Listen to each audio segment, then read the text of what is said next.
Hello, everybody. Yesterday, there was a BSVA town hall, and in this town hall, its total length is about roughly an hour and 20 minutes, give or take.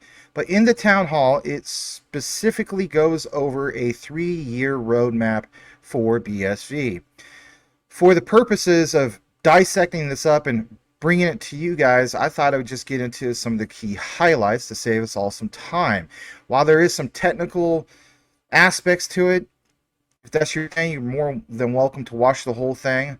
But everything else, thought I would chop it up for you guys and give you what I thought was important. So we're going to jump right into it. Please smash the like. It does trigger the algorithm, helps get the program out there. So let's jump into it. What we have here is something that I fast forwarded to. And it basically is this gentleman right here. And some of you guys know who he is. It is Cyril Albrecht. He's the general manager over at, for example, BSV. And they do these things. They give us updates and whatnot. So this one really caught my attention. I thought I would go ahead and play this because, yeah, as you see on the screen before we continue, it goes on to mention specifically, this whole thing about 1.3 trillion proving that Teranode can scale with more miners joining the network. Now, I know it sounds like a bold statement, and we've gotten statements in regards to BSV doing as much as 9 million TPS, and we want to see, an average consistency. Let's talk about some of these things. Let's address some of it. So I'm going to go ahead and start this. Let's have a listen. Here we go. Then another successful step which we have achieved is Teranode. Sigi is on vacation, so therefore I will cover this topic. I think last time Sigi was already mentioned that we are running the proof of concept. We started the proof of concept with 3 nodes and achieved it. We run it for 2 weeks, 1 million transactions per second, done. And then we run another proof of concept with 6 nodes, and you see the geographical location. And also this test was successful. So we run 2 weeks with 6 nodes, in average 1 million transactions per second. And you see a very nice picture on this slide below what we have achieved, more than 1.3 trillion transactions, which have been mined. And I think the 6th node was also successful because Gartner, for instance, expects a test with 6 nodes, not only with 3 nodes. So also here, this was a good exercise to increase the credibility. We achieved many, many more things. I can't highlight all those things, but just to let you know a few highlights from my perspective. Good.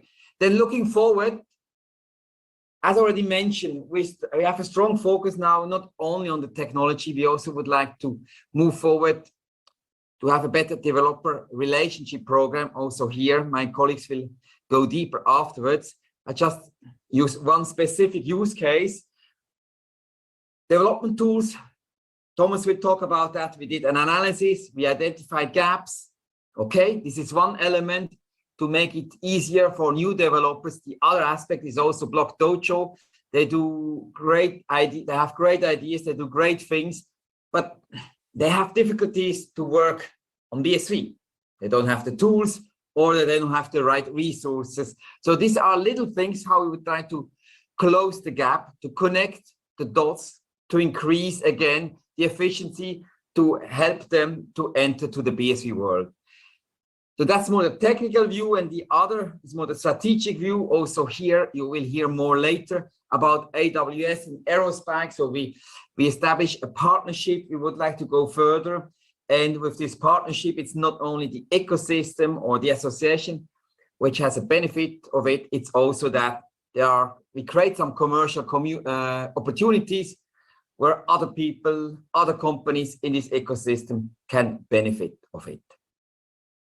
Finally, the roadmap. If you could go one slide further, Celia. You saw it already, nothing new, but for me it's important because we have a 3-year roadmap with a lot of changes and a lot of challenges. So again, I want just to refresh your mind. Teranode proof of concept, for instance, done. Next big milestone on the Teranode side is this listener version, and end of the year, a real running Teranode, still alpha beta version, and again, next year, Q1, Q2, we would like to publish, if everything goes well, an official Teranode release. Teranode is one important element. We have many more aspects, the whole overlay topic, and many other aspects. I stop here now. It's important that you keep this transition phase in mind. It's not done in 1 or 2 months. It's a long journey. And therefore, I hand over to my next colleague. Thank you.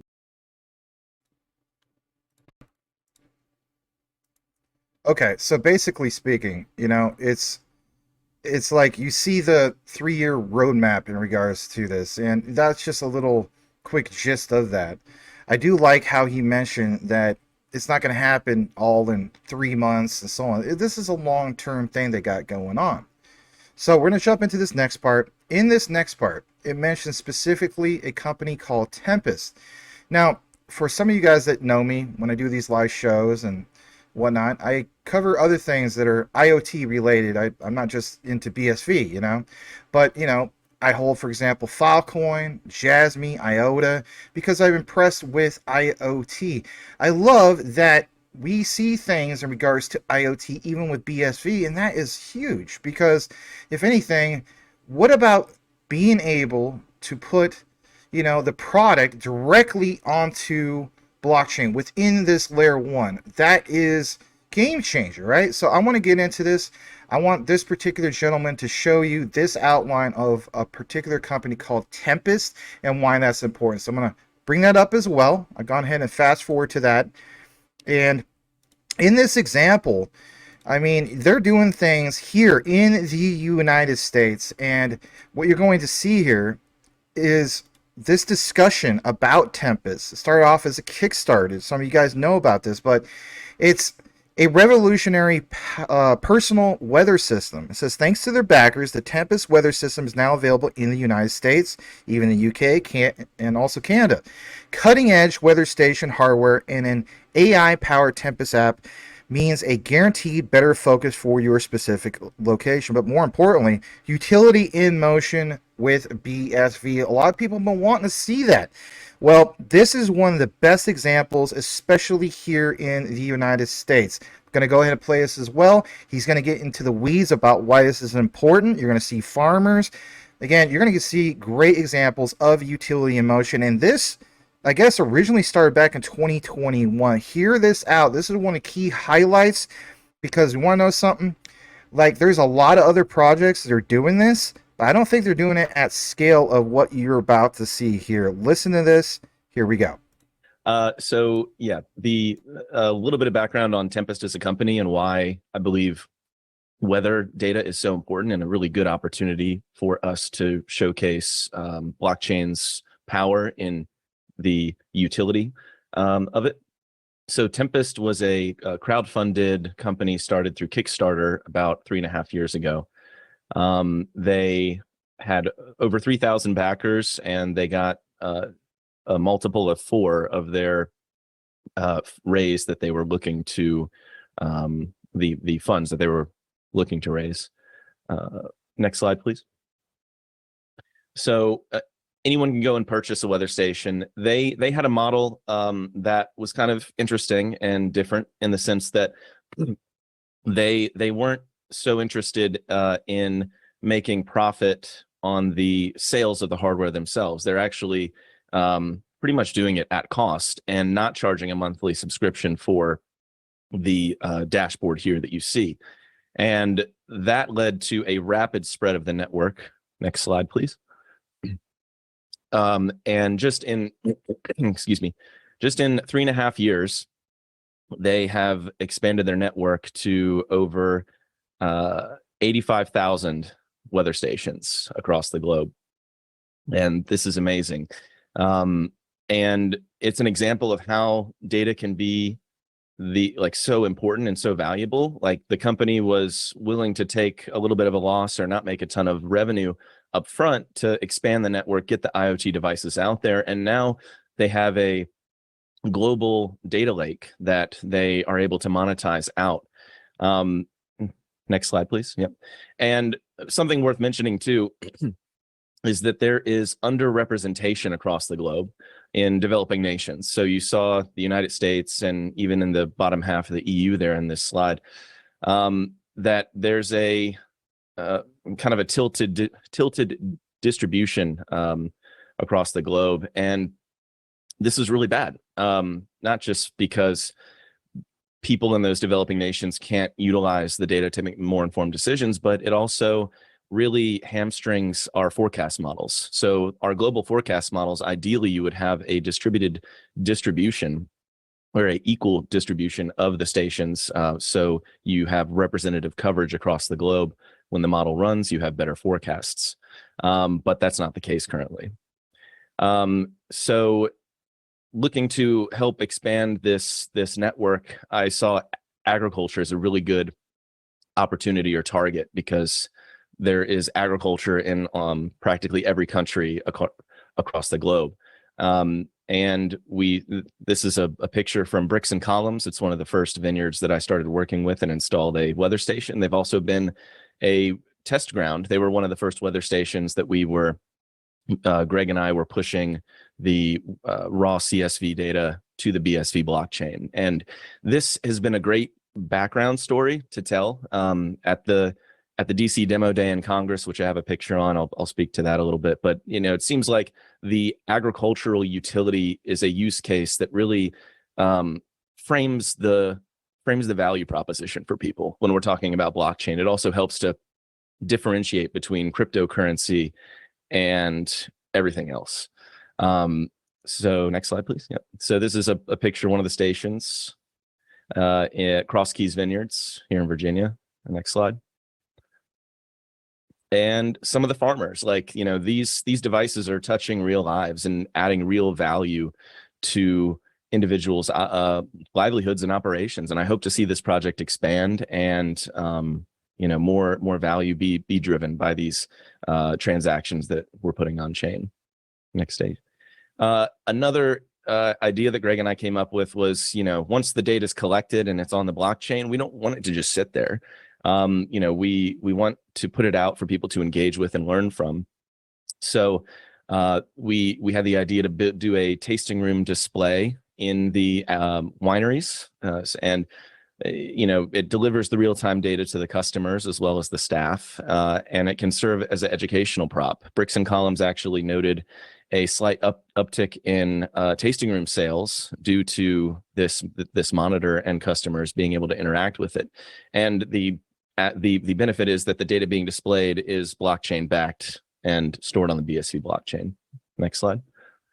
It's just a close up of it there. So the forecast and temperature, wind speed, it's definitely got a lot of good metrics and information on there. Next slide. So I was also able to present the end of last year at the Virginia Wineries Association, talking about the main focus there for them, because the wineries are on the sales side of things. A blockchained consumer-facing report, similar to the nutrition facts and the ingredients that are mandated by governments to be on the back of all food products. I saw an opportunity here to both educate consumers, but also prevent fraud in the market and ensure that products that customers are spending money on are in fact, the product that they are getting. I presented to Shenandoah Valley TechCon. There was some blockchain interest there. Most of it was around remote sensing and AI. But every opportunity that I get to talk about how blockchain can be used to drive utility and as a store of information, definitely want to highlight that. Next story or next slide. I've been working with the COSIN office in Richmond, Virginia, to meet with legislators and have an opportunity to educate them. Next slide. My most notable meeting was with Senator Salim. He introduced SB 349 and 449. And these bills were two blockchain related bills that passed the Senate, but they didn't pass the House of Representatives, largely due to misunderstanding. As a senator, a House member jokingly said, "What is blockchain? Is it something that I wear around my neck? I just don't understand it." And with that misinformation, there were some votes, that ultimately, sent it to committee. So there's a lot of work that we have to do around education and really shining a spotlight on what's possible with utility-backed transactions and with the scalability of the BSV blockchain to be able to ingest these large volumes of IoT data. Next slide. So this is a picture you've probably seen of the gang holding it down at Congress. Next slide. And had an opportunity to show the Senate Ag Committee. That was a really good meeting. Just going over what's possible with IoT and blockchain. They were very surprised that blockchain could be used for something other than financial transactions. Next slide. I had the opportunity to speak on responsible AI, and I think that that's another topic that the BSV Association will be focusing on in the near future. With the recent advancements in artificial intelligence, there's a lot of opportunity to bridge the gaps and provide a lot of additional utility in the applications that we're building on the blockchain. Next slide, please. And that was the panel that I spoke with. A lot of amazing people. The guy on the left is the chief technology officer for Kroger. And so really cool to network with people that are, high up in industry and looking at these technologies. Next slide. And then lastly, I am continuing to build out the metaverse idea that we had of providing a educational space that people can jump into and use their VR headsets or laptops or cell phones to kind of navigate and be engaged with everything, all of the amazing work that we're doing here at the BSV Blockchain Association. So with that, I'll hand it over to Greg for a more technical dive. And thank you, everybody.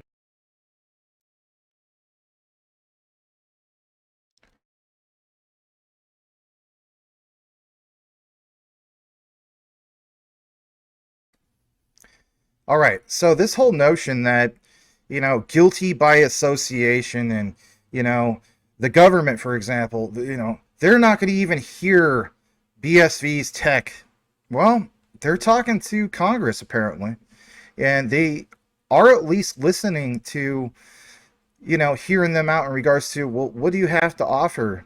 What kind of technology you have and so on. So that's worth pointing out. The other thing that's worth pointing out is this next particular part of the outline, and that is direct to blockchain, the benefits of that. Sometimes we hear that, but people that are new, may not really understand it. And even if you're a guy that's been around, a seasoned veteran in blockchain, DLT, and so on, and you just think that it's just all about layer twos and that's the only way to go, hear this out. Because when we try to study the whole notion of keeping everything on chain, direct to blockchain, and not going with all these third parties, well, how does BSV shine in that regard? The original Bitcoin, right? Listen to this. Let's jump into this as well and take you right over to this particular part. Here we go. The benefits of using direct to blockchain methodology. So when we are able to use an IPv6 or just in general, having the keys on the actual device, we're able to sign the data coming from the device and push that to either direct to blockchain or to our central node, where we're able to check the signature and then publish the transactions. That is just huge because it enables us to have better security, more efficient storage, immutable records. We're able to capture the station at a much higher frequency. Next slide, please. Next slide, please. Yep, and I just spoke about this. Again, the IPv6, as BSV starts to explore this more and more, we're going to be able to actually have authenticated weather prediction models that are coming out of these devices. And so we're now able to show weather prediction that has not been able to be seen before with that type of accuracy and integrity. Next slide, please. Some of the challenges that we ran into pushing 5,000 stations every 5 minutes. Although BSV is an unbounded block size blockchain, the infrastructure still, as far as our ecosystem partners, transaction processors, there were some challenges as far as working with some of the different partners to make sure that it was processing correctly. We were getting response time properly, and so we were working with the various ecosystem partners, Gorilla Pool, BitTails, Tal, and we did get successful transactions pushed. Certainly, as we move on to Teranode, that's going to making the biggest difference in the world. Next slide, please. All right, We're just at time here. Thank you. All right, fantastic.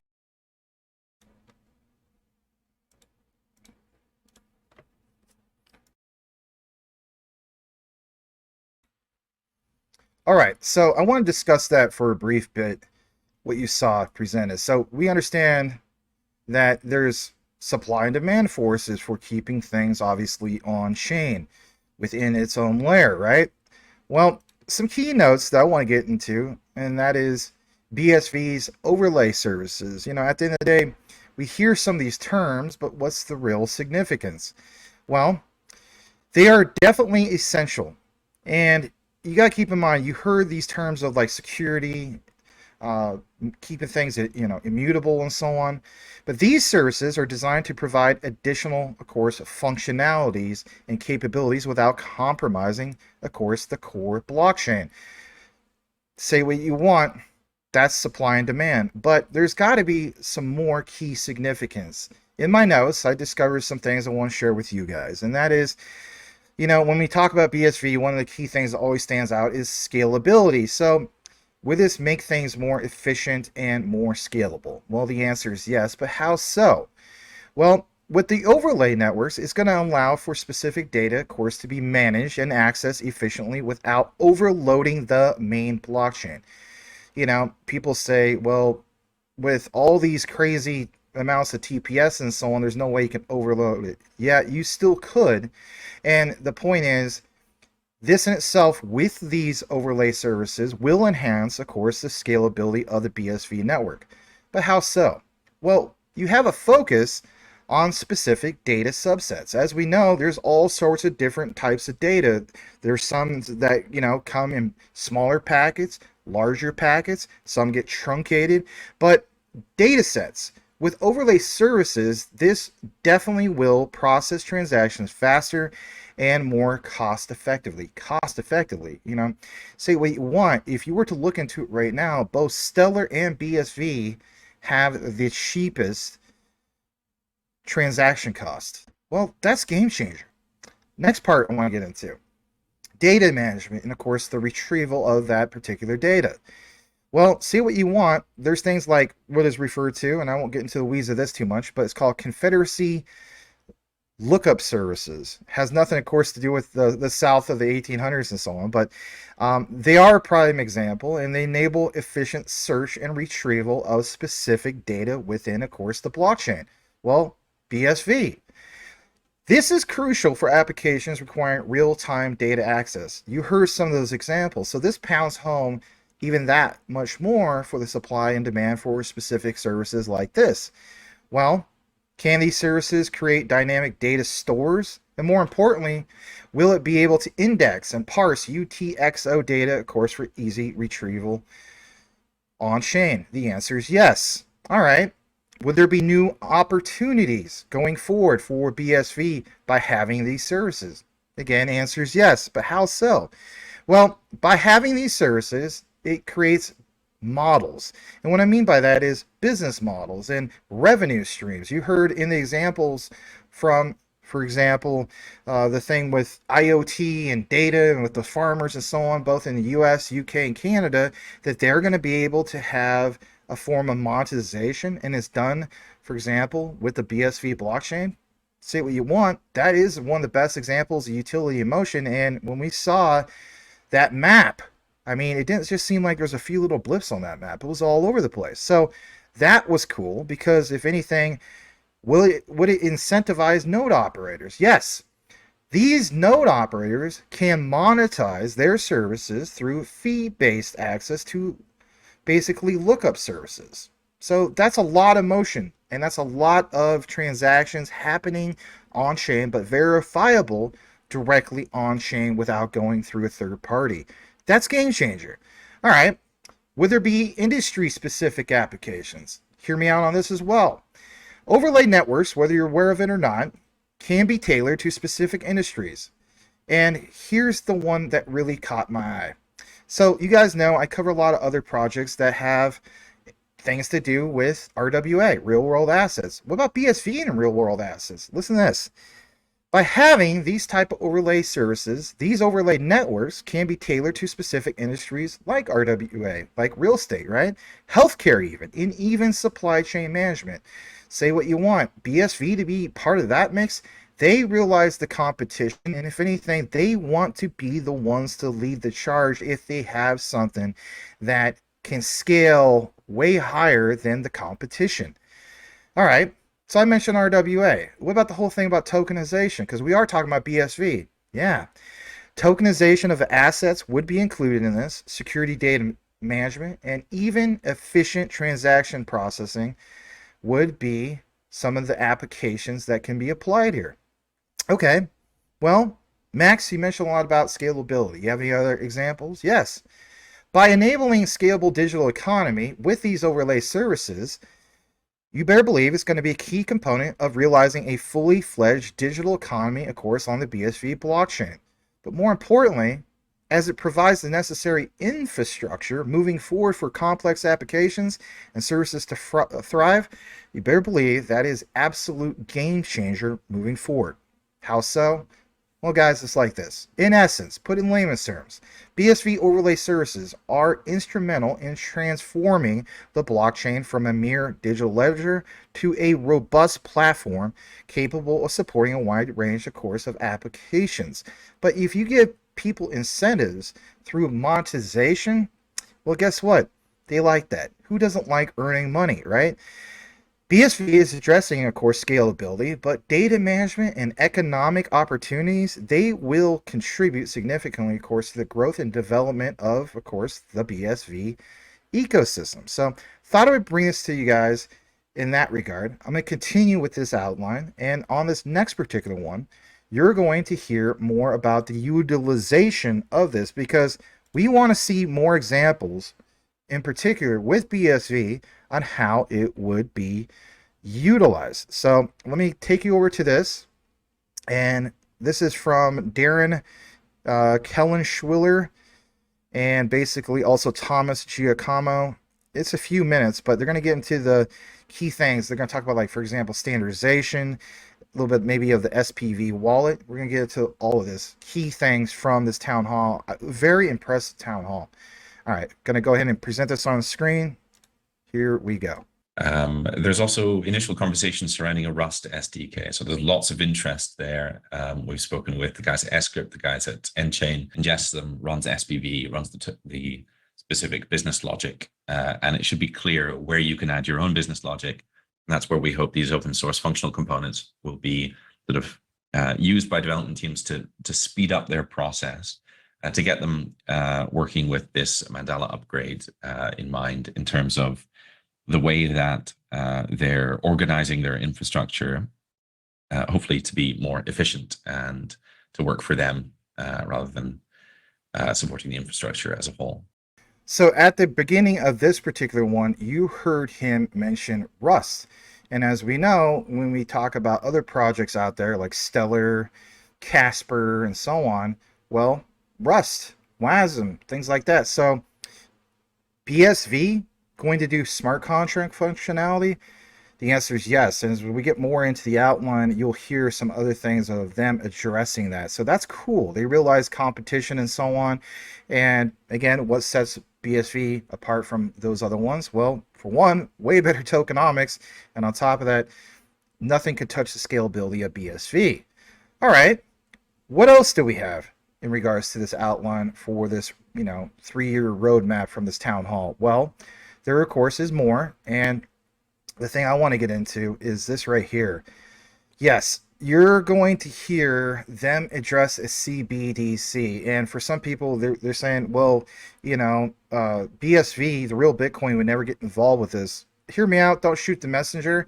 They are at least mentioning this. I think it was worth bringing it to you guys. I do want to hear in the comments what you think from what you gathered. Maybe you're not the person that watched the whole outline or listened to it, but listen to this part. And I definitely want to also, hear what you guys have to say in the comments.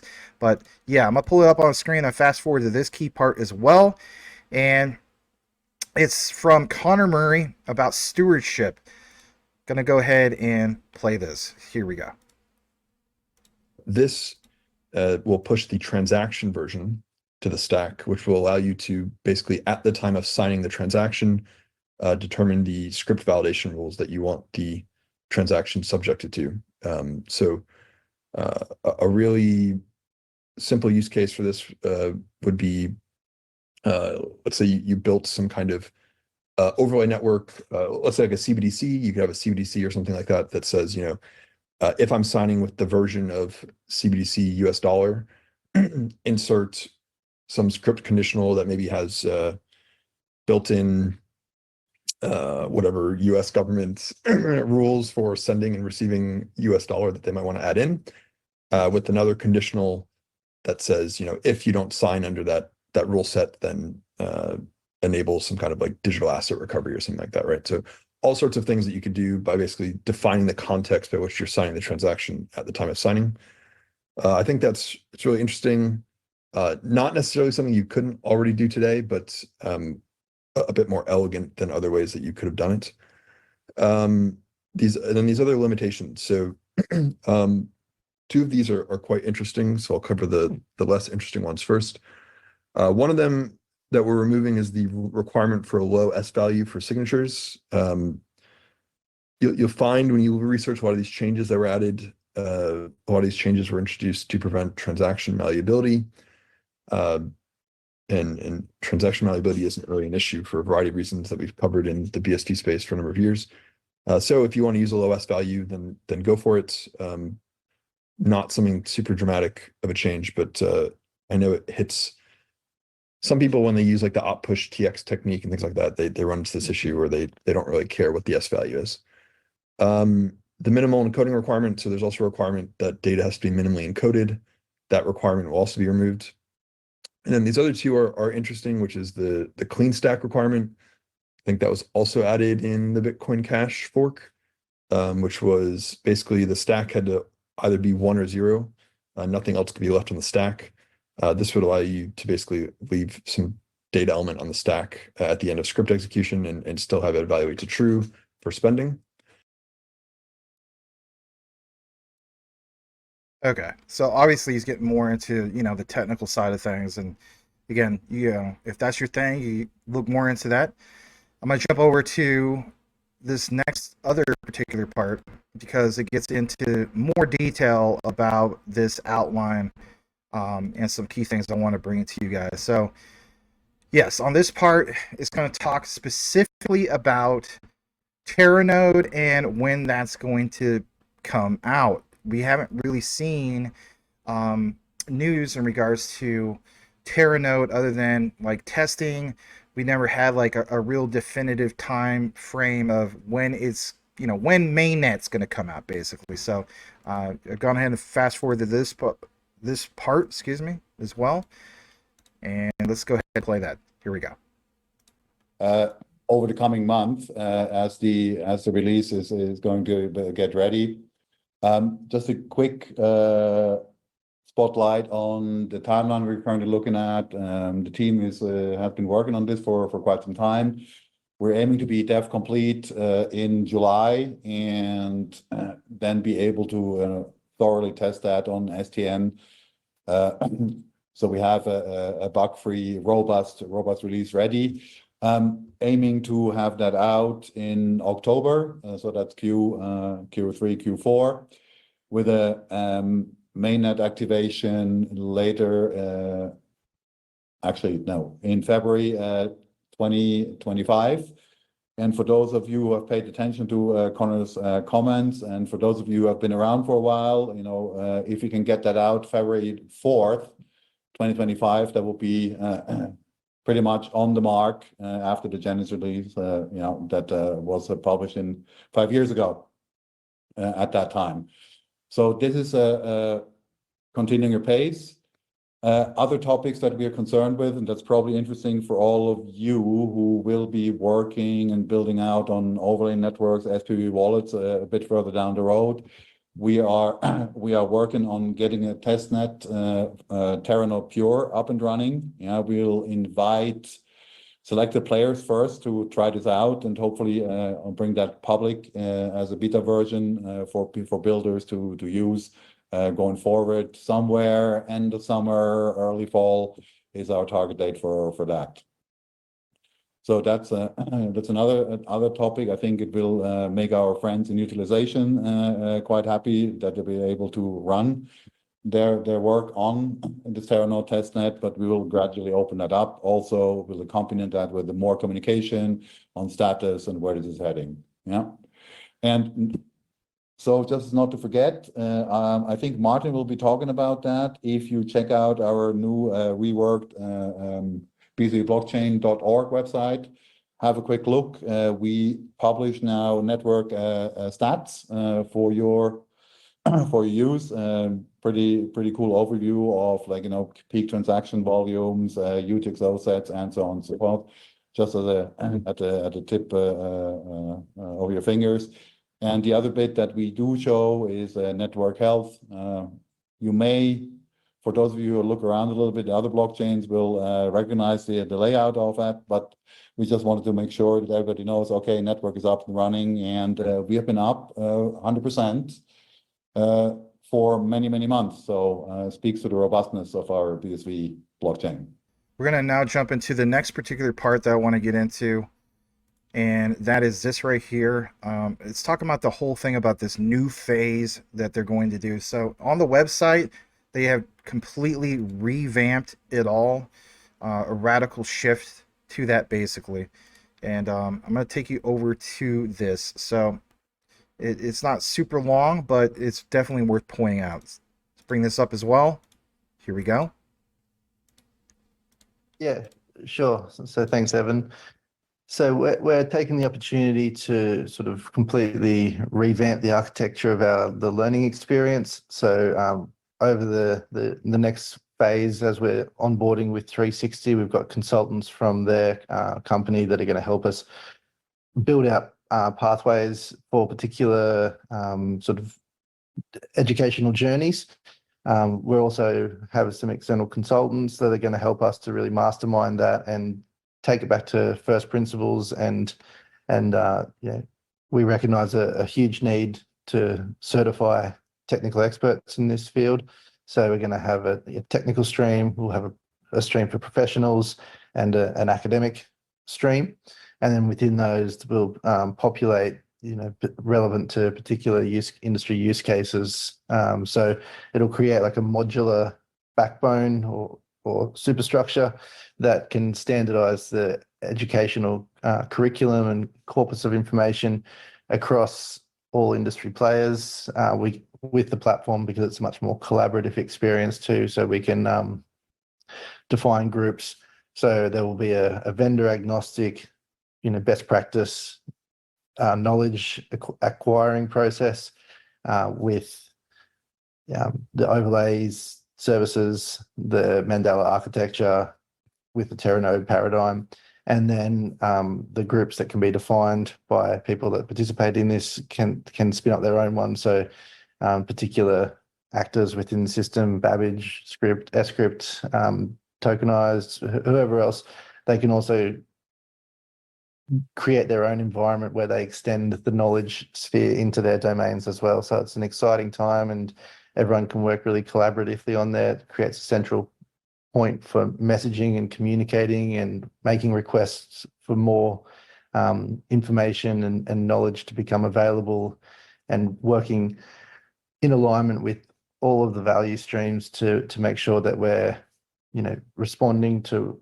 to the needs that exist, and that all the information coming out will be standardized, and it'll eliminate the pitfalls that we've had in the past of people accumulating technical debt by pursuing something which might not have necessarily been in alignment with the path that the whole ecosystem is moving forward. So moving into this future, I think we're going to have a much more positive experience for everyone to acquire ways of doing things, and hopefully that leads to just a massive explosion of developer ease and new products on the market. Okay.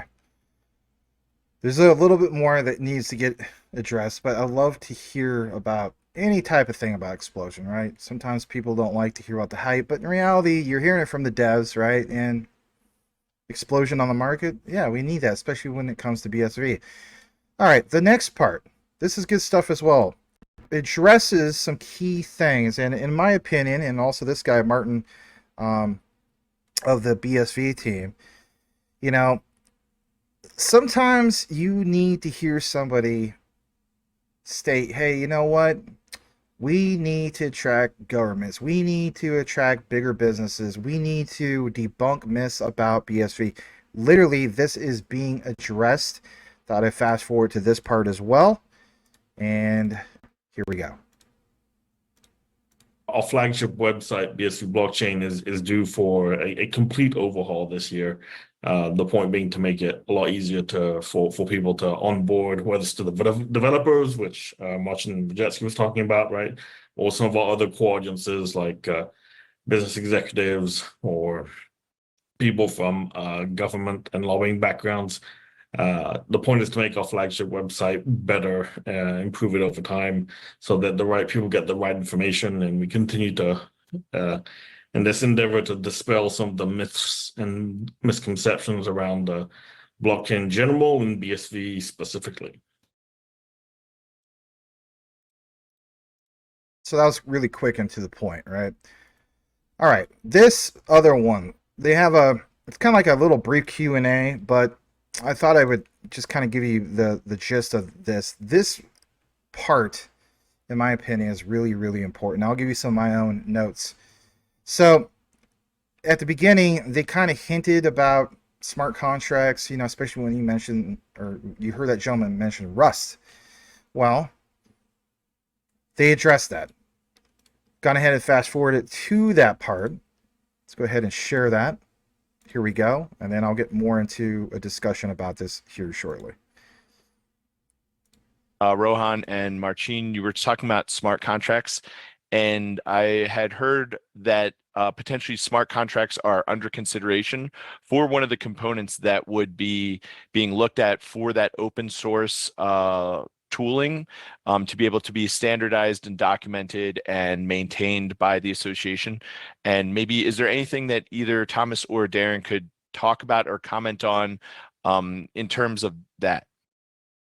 Sure. Yeah. So the way in which we've been thinking about these things is, a common question is, in smart contracts, how is state management handled? And Scrypt has done a great job of explaining how you can do that in the UTXO world. And the functional component that we would provide a sort of reference implementation for is an overlay. So you can imagine an overlay as defined by something that requires that UTXO that enters this particular overlay is a particular flavor of smart contract. And this way you can have that sort of state management handled by, so by state management, I mean, UTXOs are individual updates to UTXOs. They spend some UTXOs, they create new ones. So the concept of state is at a higher level, and what that's handled by would be an overlay for sort of state management. So I hope that goes some way to explain how the sort of two things marry. I would want to mention that you could do that with Scrypt. You could do that with Bitcoin script. So if you do Rohan's course and you understand Bitcoin script, this sort of assembly language stuff, you can do it on that low level using an overlay as well. So there, and you could use your own proprietary libraries for making smart contracts in another way if you have a novel way to do that. And you can wrap that up in terms of the management of those tokens within the overlay sort of framework. That's how that would fit into everything we're doing. Excellent, perfect. And I think that Paymail even is being included. Okay, before we wrap things up, my own particular notes on why this is so important. Any talk about smart contracts, no matter what blockchain it is important, and it's worth pointing out. At the end of the day, why is it significant? What will it mean for BSV moving forward? So here's a little quick gist about that. BSV UTXO overlay services for smart contracts. In my opinion, it's game changer. How so? Well, at the end of the day, we have to understand the basics. How can I put it in layman's terms? Well, here is some clarity.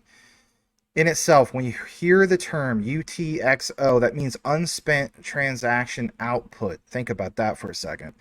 The fundamental unit, basically speaking, of value in Bitcoin SV. It represents the unspent part of a previous transaction, not the current, but the previous. Well, with overlay services, it basically adds functionalities, as we know, built upon the top base of Bitcoin, the protocol, offering expanded capabilities without, of course, compromising the core blockchain. Well, don't we follow that model in regards to the original Bitcoin with BSV? Okay, that's worth pointing out. Back to topic of smart contracts. So we know with self-executing smart contracts, there's terms of the agreement, and it's basically directly written into the code. More importantly, directly on chain. Okay, that's worth pointing out. The other thing is understanding the significance of UTXO-based smart contracts. And I don't want to get too super technical about some of this, but there's about roughly 4 things about this that's worth pointing out. So there's a combination of some of these things, but it's the significance of overlay services, like they mentioned in this roadmap, for smart contracts on BSV, and there's tremendous potential in that regard, and why that would be very beneficial for BSV blockchain moving forward. So we understand the whole concept scalability, but it's the model. So the model of this UTXO with, for example, BSV's model would allow for high value transactions, but more importantly, without compromising speed and, of course, security. Would it involve numerous other big players coming to the mix? Well, yeah. It's like not waiting down the road for bad things to happen in regards to scalability. It's addressing it now. Of course, there's a sense of security. The UTXO model provides robust security foundation. Every transaction, of course, is verified, ensuring data integrity and preventing fraudulent activities. There's, of course, transparency. We talked about that earlier, but it's the efficiency of all this. So with this UTXO model on BSV, you have smart contracts that could be basically executed efficiently due to straightforward nature, of course, of these UTXO transactions. I know I cover a lot of other projects to talk about like interoperability. What about interoperability with BSV? Well, they are adhering, as we know, to the original Bitcoin protocol, right? So that definitely helps enhance interoperability with other Bitcoin-based systems, potentially expanding the ecosystem for smart contract applications. That, to me, is game changer because, as we know, and I cover that token every now and then, and basically that's STX, Stacks. I actually even hold it. And that, of course, is a layer 2 to allow scalability for BTC. But when you hear statements about, well, interoperability, you just keep it all on chain, that creates more supply and demand because you're not outsourcing it, right? You're keeping it all here on its own layer. Is there implications moving forward? Well, of course. But at the end of the day, smart contracts would revolutionize the whole thing for BSV, and potentially even supply chain operations moving forward. I mean, for a lot of us that own some of these other particular coins and tokens, especially XDC, XDC stands out when it comes to supply chain, VeChain, and so on. Have BSV part of that mix for scalability? Wow, no one is really talking about that. So I thought I would point that out, but I think moving forward, we could very well see enterprise adoption because the platform scalability in itself would make it suitable, of course, for enterprise level solutions. So, something I wanted to point out. All right, let's wrap it up. This last part is absolutely big because at the very end, this person named Brett C. Banff talks about, and hear me out on this, this sounds nuts, right? BSV's emerging technology and economic incentives and incentives for NASA. Yeah, NASA. Hear it for yourself. I'm going to go ahead and present this and we'll close it out. Here we go. That when you are bringing in emergent technology to the market, you obviously naturally face some headwinds, and if it was easy, then everyone would do it, right? But one of the things that we have on our side is the economic incentives that underpin the network itself, and so the economic incentives are such that if you can scale, the economic incentives can scale. I think it's probably not very likely to be possible to outscale economic incentives. So that's the really exciting part. And the really exciting part is that when you start to build up steam and you are moving downhill and creating a lot of progress, it builds into each other and it feeds on each other. I'll just use this really quick example, which is just that, I have a meeting coming up in a few hours with a senior engineer of NASA who found out about BSV through a game, through a trading card game. So it was, it's one of those things where, as you build success, feed success and success builds success. So as we're moving in the right direction, as we're building up steam, we're becoming a runaway freight train. It's really exciting to see all these partnerships materialize as Teranode is being prepared to be implemented and to be brought onto Mainnet. And so, really excited for the next few months and for the roadmap. Thank you all very much for being part of this journey with us, for continuing to lend your energy and your support to what is being developed and built here. And, one thing that I'll leave you with is just not to lose place of the imaginative side. Connor talked about this, that, so the reducing of some of these restrictions really enables imagination to blossom. And, the imaginative side is going to be the side that guides us forward.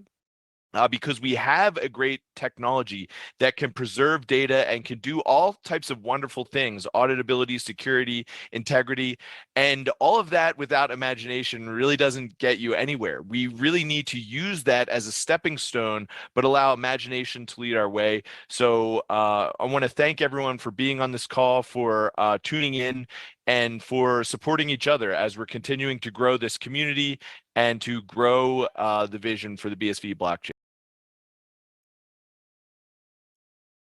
Okay, so that wraps it up for the most part. I like the idea that the gentleman at the end mentioned the whole thing of, removing restrictions and, allowing people to use their imagination and so on. You got to give incentive for, other developers to come build on your chain. You simply do, compared to like, hey, they might just want to go with some other competitor out there. So glad that they addressed that. And if anything, glad to bring it to you guys. So pleasure to bring it to you. We'll continue to follow more in regards to BSV. Nice to, put out 2 days in a row in regards to BSV. So thanks again. We'll see you on the next one.